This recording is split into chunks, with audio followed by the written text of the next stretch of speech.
Are you new to Valorant? Or are you even just hard stuck in a rank and just can't seem to find a way out of it? Well, if either of those are true for you, then watch this video. Valorant is a team-oriented tactical FPS game that relies heavily on personal skill as well as team play coordination. It's a highly competitive game where first to 13 rounds won takes the victory in all the glory. The goal in Valorant is to rank up, or to have fun, but we're just talking about learning the game for today. We're going to break down some of the main fundamentals in a short, digestible guide to help you understand them clearly. This guide is catered towards beginners, but players that have been playing for a while could still learn something new, so stick around. Finding your crosshair is not all it's made up to be. It's important to simply have a crosshair you're comfortable with and a crosshair that you can easily pick apart from the background. And that's it. We recommend trying pro players' crosshairs as a good starting point. Adjust it as you see fit or do try other ones, just know that it's not as important as people usually make it seem. So find something you like, stick with it for a bit. If you struggle, you may consider changing your color to match the map that you're in. If you're playing bind with a lot of orange and brown, a green crosshair is going to stand out super easily for you to see. Now on the flip side, if you're playing against a Viper, a red or pink crosshair might contrast against the Viper's utility. Play around with this a bit and don't get in your head about finding the perfect crosshair. Sensitivity is the next step up from your crosshair, and everyone new tends to struggle with this one. If you're coming from other mouse and keyboard games, it may be a good idea to use a sensitivity converter to replicate the same sensitivity in other games you play. If not, or you want something specifically for Valorant, the average for professionals is 0.35 sens at 800 DPI. This is going to be a good starting ground. The way you can find your sensitivity from this point on is pretty easy. You just head into the range and spawn the bots. From here, track the head of the opposing bot while moving side to side. If your mouse is super jittery, it may be too high. If you can't keep up with the opponent's head, it may be a little bit too low. Adjust. That's all you need to do to find your perfect sensitivity. Now, do keep in mind, if you are looking to climb, by far the most important thing for you to master is just the fundamentals. This goes far beyond teaching things like crosshair placement and counter strafing too. It also includes things you probably just don't even realize you're doing wrong, like peeking, spacing with teammates, or even just where you choose to stand. The players who are consistently able to drop 30 kills in their matches are masters of all of these things. And you could be too now with our Aim God Masterclass that's expertly designed to teach you all the fundamentals that you need to know in literally just one course. Our goal is to have this course teach you everything that you need to know, which is exactly why we are constantly updating it as users submit their feedback. We listen to feedback. The game is always developing, and that's why our website is too. With new courses posted every single month, you can be sure that you're always ahead of the curve when it comes to your mechanics. Now, on top of that, we also offer a rank improvement guarantee, so if you don't climb while using the service, then you just don't even pay for it. That's pretty awesome. Now, we know it sounds insane, but our #1 priority is to be a standing name in the Valorant community for years and years to come. And the only way to do that is to create the best product that we can. Check it out using the link below. Let's get back to it. In Valorant, there's economy that determines what you and your team will be buying for any given round. The first round we have is the full buy. This is when everyone on your team can afford a rifle like a Vandal or a Phantom and all of their abilities. This is the type of round that you'll always shoot to have, and when you can't, this is where half buys come in. Half buys are important rounds where you can't afford a full buy, but still want to buy a few things. Half buys are different from other rounds because they allow you to purchase items like a Bulldog and maybe light shields with some utility and still have enough to buy the following round. Force rounds are where you have an okay amount of money, but your team wants to spend all of it in order to win a round. You'll see this mainly after losing a pistol round or when it's last round in half and you have to spend all of your money. These rounds aren't advised often, but there is a time and a place for them, so just keep an eye out for that. Eco rounds are rounds that you can afford maybe just a sheriff. They're rounds where you're not necessarily broke, but you need to save money so you and your team can afford a full buy next round. These rounds, they're essential, and will happen in literally every single match. Save rounds are when you're completely broke and buying even a sheriff would just prevent you from full buying next round. These are the rounds where you're rocking a classic and maybe a flash you could barely afford. With any of these rounds, it's important to note that you should be buying with your team. This is the most essential part of any buy. Your buy should always be lined up with your team's buys. So, when in doubt, press tab and see what the team's doing, and it's best to just follow their lead. When you get the hang of economy more, you can suggest different types of rounds depending on the circumstances that you're presented with. For rifles, you have the Vandal, Phantom, Guardian, and Bulldog. The Vandal and the Phantom are your standard rifles, whereas the Guardian and Bulldog are there for your half-buy rounds, or simply when you just can't afford a Vandal and your team's doing a full buy. For SMGs, you have the Stinger and Spectre. These are both great choices for your eco rounds or your half-buy rounds, and they both enable run and gunning to an extent. In the shotgun category, you have the Judge, Bucky, and Shorty. These guns are great at holding tight corners and denying them from enemies. And honestly, they're really strong in Valorant, and the Judge can be used perfectly on full buy rounds too. You just have to make sure you aren't taking any long-range duels with it if you can help it. Snipers are next on the list, and we have the Marshal, the Operator, and the Outlaw. The Marshal is great when going against ecoed or saved opponents, as it does 101 to the body, which can kill unarmored opponents. We also have the Operator, which is the most important weapon in Valorant. Having one of these can completely shift the way a round is played out. It's also great at holding angles and racking up kills, as it's a single-shot point-and-click weapon. Finally, the Outlaw is a situational sniper that's excellent versus light-armored opponents. This gun's most valuable when you know the enemy team is going to be on an eco. In our pistol category, we have the Classic, Ghost, Frenzy, and Sheriff. You'll see all of these on pistol round, but you're gonna see the Sheriff almost every single eco round, as it's a one-hit headshot at most ranges. For our final category of weapons, we have the machine guns, the Ares and Odin. They both enable a high fire rate with a huge amount of ammunition to eat through. These are great for spamming through walls, as they have high penetration and are best when paired with revealing utility like Sova Dart or Cypher Tripwire. Moving on to our maps. Every single map has a gimmick, be it 3 spike sites, or easy rotates between the sites, or even the teleporters on Bind. The maps are all unique to an extent, so learn the gimmicks and what they imply. For example, on Bind, the teleporters allow for quick rotates between the sites, but they also allow for the defending team to assist each other easily. Raze can throw paint shells through the TP on A, and it can help the players fight hookah. This also means similarly on B site though. Skye can flash through the B teleporter and assist players fighting in showers. Since every map has their gimmicks, every map has some sort of cool tech that's really involved in it. Since we're on the topic of maps, let's touch on map control and why it's important for each side. Map control is the amount of control any one team has over spaces of the map. On defense, if you have more map control, you can box the attackers in more effectively and put more pressure on them to move into areas that you could have locked down and secured. On attack, the more map control you have, the more options you have for taking sites in certain areas. So speaking of attack, the main goal for attackers is to get the spike down and stop the defense team from defusing it. There are a lot of plays you can do on attack, but we're going to talk about executes, splits, and defaults, as they're the main 3 you're going to see in your games. Executes, simply put, are using a large amount of utility in a very quick fashion to overwhelm the enemy defenders that are holding site and pushing onto their site to secure plant.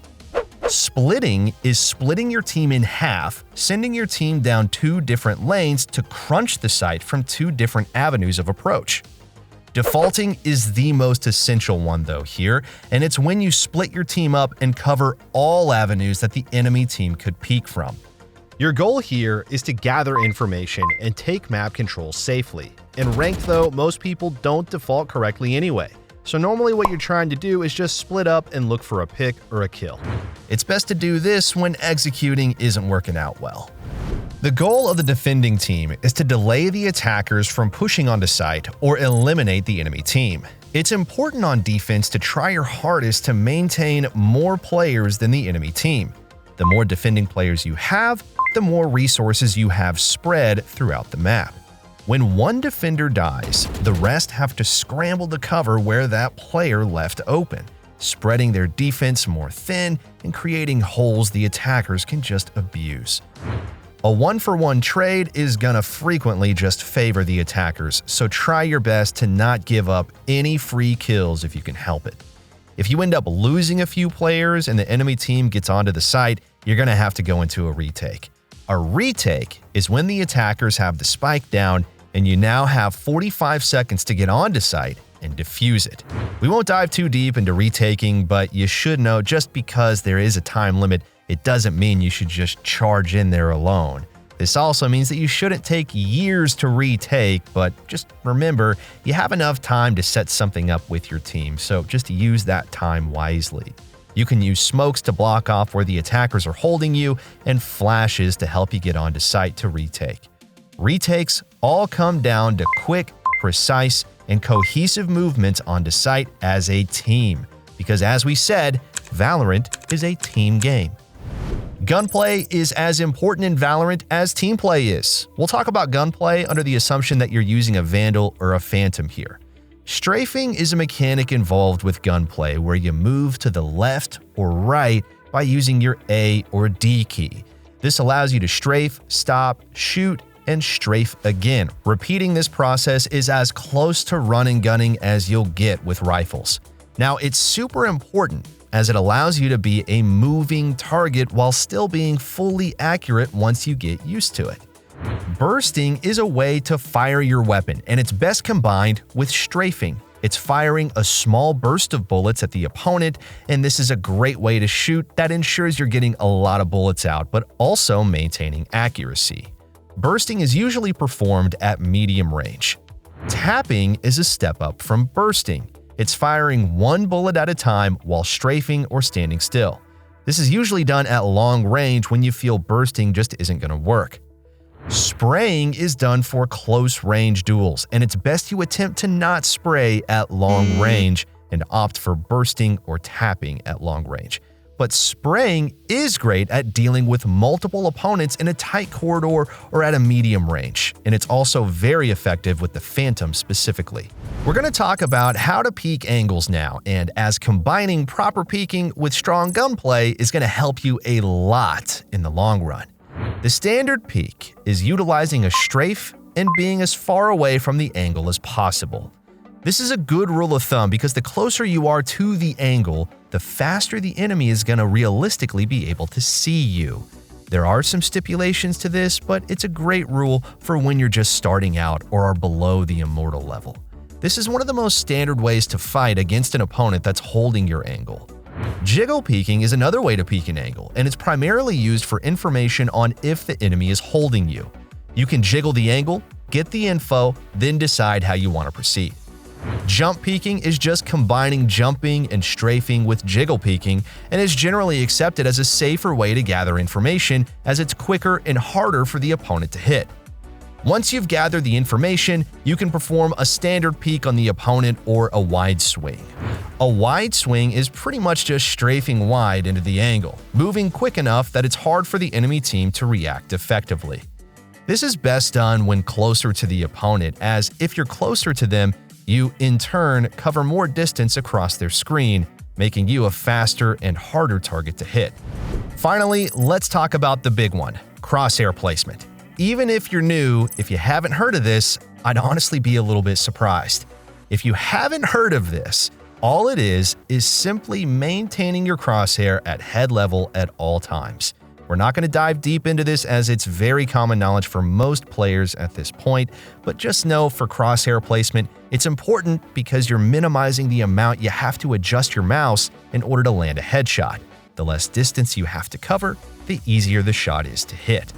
What we are going to dive into, though, is pre-aiming, as it's a part of crosshair placement that a lot of lower-ranked players just fail to incorporate. Pre-aiming is lining your crosshair up on an angle prior to peeking into the angle. This is insanely important, as sometimes you can peek into an angle and not even have to adjust your mouse for a free kill onto the opponent. You should be pre-aiming almost every common angle you come across. When you start out, you'll have a hard time doing this, but it is important you always remember this concept.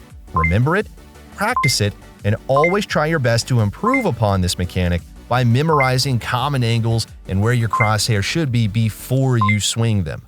If you take one major thing away from this whole video, it should be this pre-aiming angles.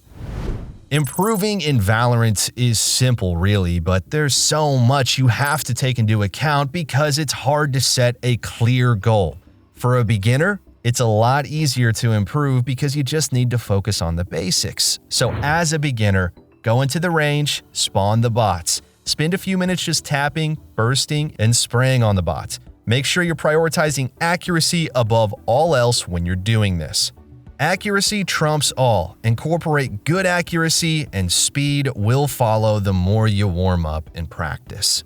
You should also be playing deathmatch when you get the chance. Don't focus on winning in deathmatch. Focus on improving one skill you lack in while simultaneously warming up. Deathmatch is a tool that helps you warm up, but you can also practice your mechanics in it too. Practice is different than a warm-up.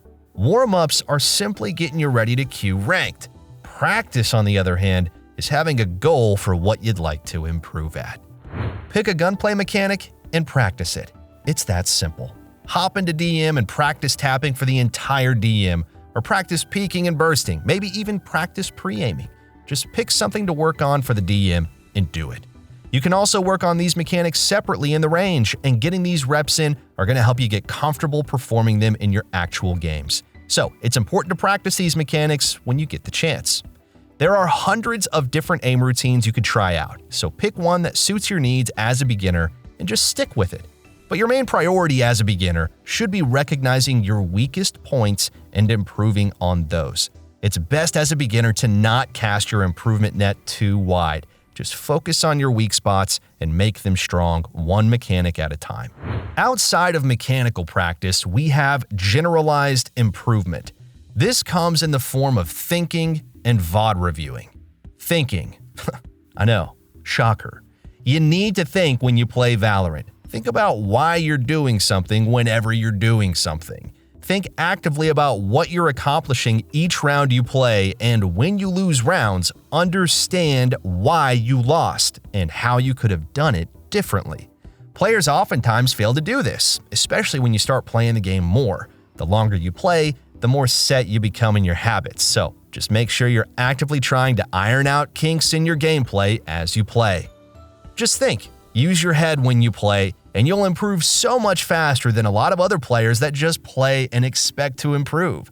So we also have VOD reviews here. This is recording your gameplay footage and then watching it back. When you're in a game, your mistakes become less clear as you're in it. So when you watch it back, your mistakes will be so glaringly obvious that you'll be able to pick them out like red spots in a sea of blue.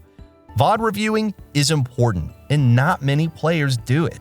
Take the time as a beginner to watch back a couple of your games, and it'll help you exponentially in the long run. You should also watch pro players if you get a chance. See what they do, and try and understand why they do it. Watching pros and getting an understanding of how they think about the game can help you if you're stuck in your improvement journey. Alright though guys, before we wrap this up, let's tell you a little bit more about SkillCapped. So we offer a 5-division rank up guarantee, and we think that's a pretty crazy thing to offer. It's kind of like a gym membership guaranteeing you that you're gonna get ripped. Your local gym probably go bust if they offered you that. But not us, because we've offered this for years because our service really does work. It works so well, in fact, that we're able to produce by far the largest catalog of premium Valorant guides on the internet.